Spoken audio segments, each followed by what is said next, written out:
Hi guys, কেমন আছেন সবাই? সবাইকে নমস্কার। আবার চলে আসলাম আপনাদের মাঝে নতুন একটা রেসিপি নিয়ে। তো আজকে আমি মাছের চচ্চড়ি করব, পুঁটি মাছের। তো প্রথমে লাউ পাতা ধুয়ে নিয়েছি, পেঁয়াজ, রসুন, আদা, তারপরে হচ্ছে জিরা বাটা, ধনিয়া বাটা সব একসাথে বেটে নিয়ে করে মিক্সড করলাম।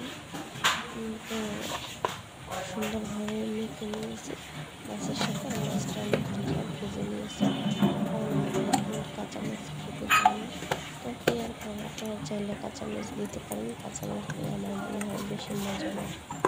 তো যাই হোক, সুন্দর করে আমি মাছটাকে মেখে নিয়ে এখন আমি একটু সরিষার তেল একটু সাদা তেল দিয়ে দিলাম। আপনারা চাইলে সরিষার তেলে দিতে পারেন, সরিষার তেলে ভালো লাগবে।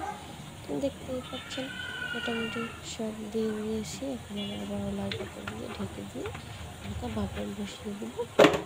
আপনারা কিন্তু সবাই ট্রাই করবেন, আর যে যেখান থেকে দেখছেন সবাই কিন্তু লাইক, কমেন্ট, শেয়ার দিয়ে পাশে থাকবেন। সবাইকে ভিডিওটা দেখার অনুরোধ রইল, ভিডিও দেখার জন্য অনুরোধ রইল।